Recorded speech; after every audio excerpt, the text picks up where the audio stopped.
The next of the components of spiritual development is suppressing the nafs. This is also a key feature and component of spiritual development. So we want to talk about this. The nafs is the animalistic desire that drags one towards sin.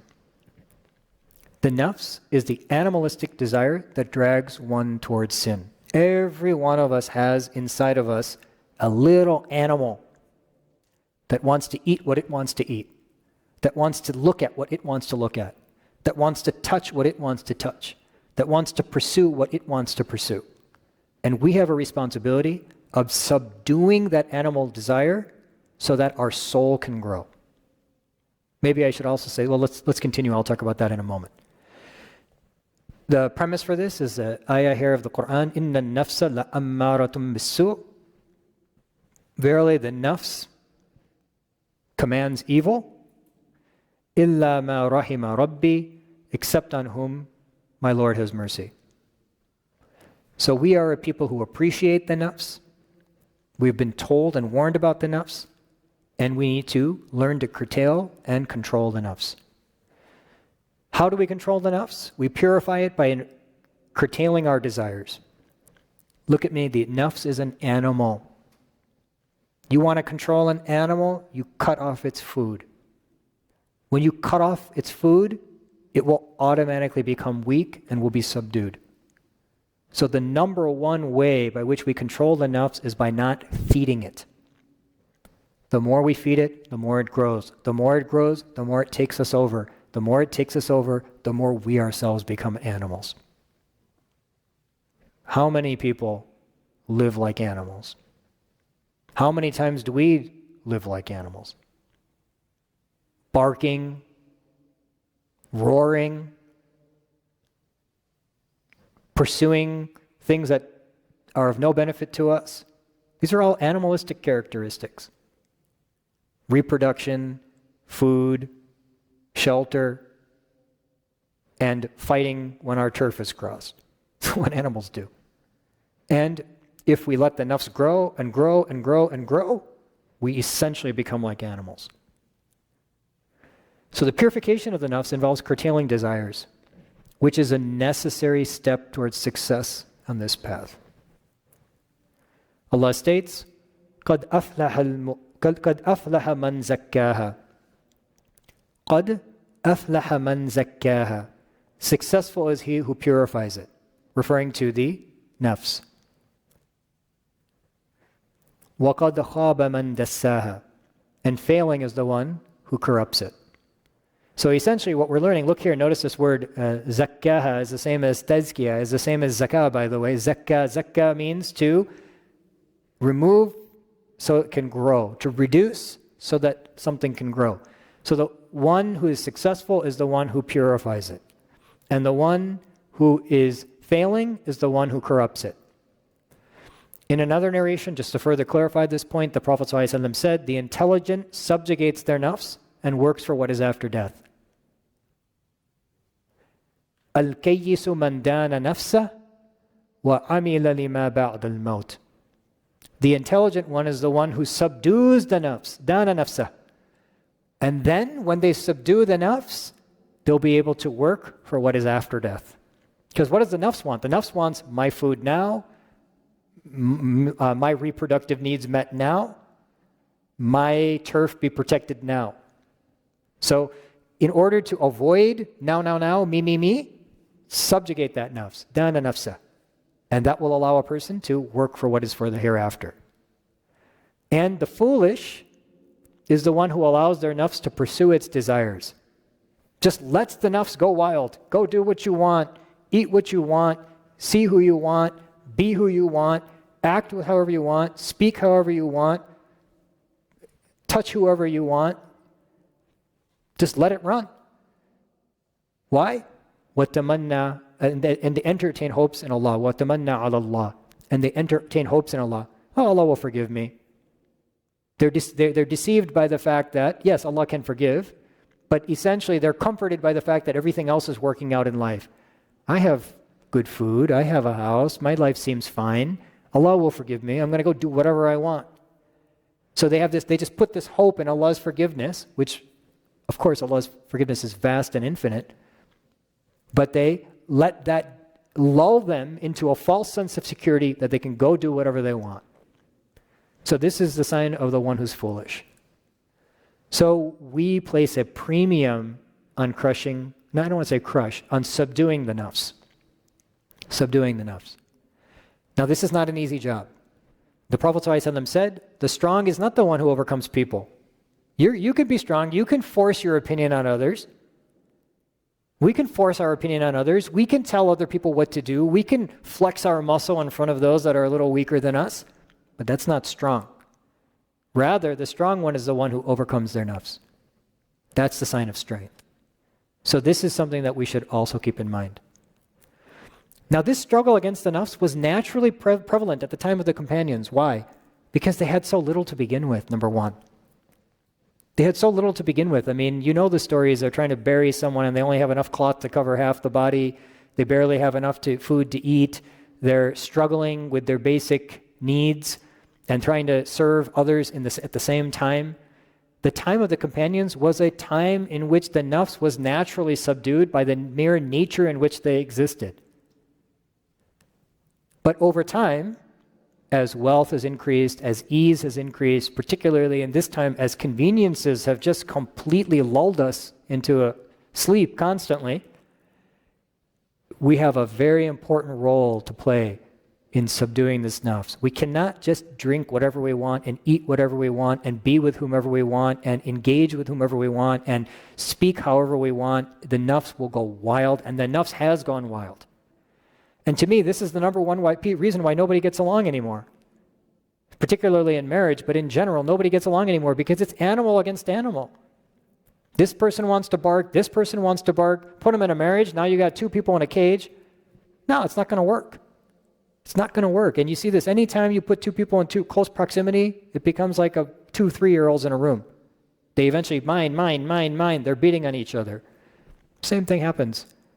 If two people are essential in nafs, and now they interact with one another, whether that's spouse, family members, friends, people in the community, the whole world, the way everybody, it's just nafs against nafs. We have a responsibility to subdue the nafs. The person who wants to grow their spirit has to subdue their nafs. Jabir radiallahu an was once returning from the market with meat when Umar radiallahu an asked what he was carrying. So these two companions bumped into each other. Jabir radiallahu an replies, we had a craving for some meat for a dirham, so I bought some. What's so bad about that? Innocent. He wanted to eat meat, so he went and bought some meat for a dirham. Umar radiallahu an replied, and is it that whenever you have a craving for something, you go out and buy it? Is that what we've come to? That you just want something, so you just go and buy it? For the likes of us, it's extravagance enough that we eat everything that we desire. Reminding us of the simplicity that existed prior to this time, at the time of the Prophet ﷺ. They just would go days on end without even cooking anything. That was their nature at that time. And that allowed for a total clear runway for the spirit to take off.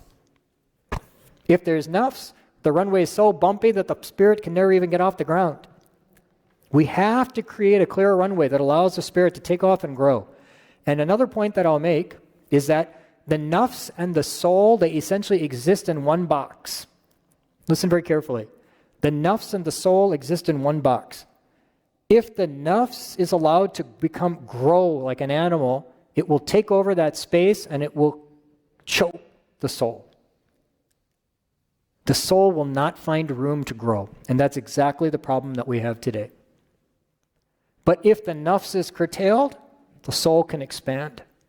And if the soul expands, then a person feels the spirit of Islam. I don't have to go any further than to ask you the question, what is the time in your life that you feel the most connected to Allah, the most conscious of Allah, the most experience of deen? And everybody in this room will say the same thing, the last 10 days of Ramadan. Now, of course, the last 10 days of Ramadan are special, but what allows for the spirit to take off in those last 10 days of Ramadan is the 20 days of fasting that came before. There was far less ability to eat whenever we wanted to eat. There's far less ability to sleep when we want to sleep. There's far less ability and time to go and just do whatever we want to do. It's almost as if this is the first time we're living as Muslims. It's almost as if this is the first time we're living as Muslims. So, very key essential principle is that we focus on curtailing the nafs, and the scholars of Tasawwuf focus in particular on 4 major struggles against the nafs. The scholars of Tasawwuf in particular focus on 4 major struggles against the nafs. Number 1, limiting speech. And that includes of the tongue and the fingers nowadays. Because now everybody talks with their fingers. So, limiting speech, limiting food, limiting sleep, and limiting non-beneficial interactions with others. These 4 things. Limiting speech, limiting food, limiting sleep, and limiting non-beneficial interactions with others. The Prophet ﷺ said, let whoever believes in Allah on the last day, let them speak good or remain silent. فَلْيَقُلْ خَيْرًا أَوْ لِيَصْمُتْ. So generally, what's the principle concerning speech, concerning the tongue? Silence. Silence. Silence with the tongue and silence with the texting. A person should just be absolutely silent. If they need to speak, they should think 10 times, is this good? They should take the time to reflect before a statement is made and ensure that it is something good that will raise the spirits of others or guide people to goodness. Otherwise, they should not speak. This organ is small, its crimes are big. The tongue, this organ is small, its crimes are very big. Its effects, they reverberate a little bit of sound wave in the ear. It's minimal in the air. But they are a nuclear weapon spiritually. They can detonate and destroy a person. They can break people's hearts. And on the day of judgment, it's going to be a huge problem. Huge problem. So for our sake, we should be highly limiting of the speech that comes from this tongue. The Prophet ﷺ also said, the son of Adam cannot fill a vessel worse than their stomach. The son of Adam, that's me and you, we all fall under this, cannot fill a vessel worse than their stomach. It's enough for one to take a few bites to straighten his back. This is the principle of food. Listen, the Prophet ﷺ is providing for us the principle of food. It's enough to take a few bites to straighten the back. If we can't do that, then 1/3 for food, 1/3 for drink, and 1/3 for air. So what's being highlighted here? Eat little, but if we have to max out on our food, maximum, not the goal, the maximum, 1/3 food, 1/3 water or drink, and 1/3 air. So this is, again, highlighting now the goal of food and how we should be thinking about food. Nowadays, I get what I want, when I want, from wherever I want, at the press of a button. I want coffee, press the button. The only thing I might say, how come it doesn't have enough this? How come it doesn't have enough that? Why doesn't it taste as good as yesterday? How come it came 5 minutes late? You call up, can you give me a free one? You're 5 minutes late. This is the concern of people today. We should be limiting the amount of food that we consume. I'm not saying that we have to starve ourselves. The scholars of Tasawwuf nowadays, they don't put a tremendous emphasis on these principles because they realize the way that people live, it's so convenient that it's hard to really curtail the nafs to the full extent. But we should at least be conscious of these things. We should think carefully about how we speak and when we speak and why we speak. We should think carefully about what we eat and when we eat. We should make fasting a routine throughout our lives, throughout our years. It's not just a feature of Ramadan.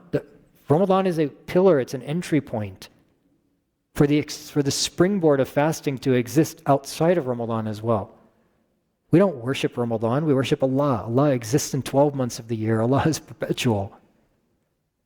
So we should be exhibiting some of these characteristics of limitation of our desires outside of Ramadan. And I'm going to talk in more detail about general principles in a moment. Another example, the Prophet ﷺ said, soon the best of wealth owned by a Muslim will be a herd of goats, with which they may dwell on the highest peaks of a mountain or the lowest of the riverbeds. And why? Why will this be the best wealth? Just some goats that they can sustain themselves on? To flee with their religion from controversies. The Prophet ﷺ is saying there'll come a time when goats are the best of wealth because a person will be able to sustain themselves on a mountain or at a riverbed. Why? Because they will be able to flee from controversies to save their religion. If we're not there yet, we're not that far. I mean, any interaction with somebody is usually going to be highly detrimental. Now, of course, there are many exceptions. Family is an exception, friends are an exception, but so many of the interactions that we engage in are just not beneficial for us. Particularly on social media. Honestly, I mean, I can tell you a key principle nowadays. If you can just get rid of the cell phone, you can achieve a high degree of spirituality. It's just the time and place that we live in. If you can get rid of the cell phone and just get off all of this stuff, you can achieve a high degree of spirituality just by that. And honestly, everything that you need would be present because the Quran we have a manuscript form. We can read it in a book. You don't need your cell phone. And you can pray and everything. I mean, all the things that are essential to life, they don't exist on a cell phone. People have been living for cell phones for ever, forever. These cell phones are a new phenomenon. But gosh, they're a fitna. We just engage with so many people and engage in so many things that just don't pertain to us whatsoever. Every time I think of something, I just type it into Google.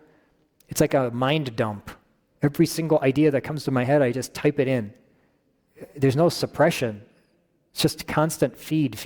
It's not beneficial for us. We should be careful about the extent that we engage with the world around us and think about where the beneficial engagements lie. And they are out there, and we should engage them, but we should try to curtail all the other engagements that can be so harmful. So the summary of this section is that overall the best means of curtailing the nafs is the sunnah. We don't want to go to extremes in any of these. Now I talked about the nafs, but at the same time I want to highlight this very important principle, which is that we don't want to go to extremes in any of these. And the best balance comes through the sunnah. So we're not going to starve ourselves, we're going to eat in accordance with the sunnah. We'll fast on some days, and we'll eat on others. We're not going to refrain from the entire luxuries of the world. We're going to do it in accordance with the sunnah. And the sunnah, generally speaking, is the perfect example because, like I mentioned, it is the way by which the Prophet ﷺ expressed his continuous connection with Allah and the model that he established for the Sahaba to attain their consciousness of Allah. So we can't come up with a better mechanism. So we should try to identify what is the sunnah of sleep, what is the sunnah of eating, what is the sunnah of interactions with others, what is the sunnah of speaking, and we should put those into our routine. That's generally what my teachers recommended for me as far as spiritual development is concerned, and what I recommend to my students as well.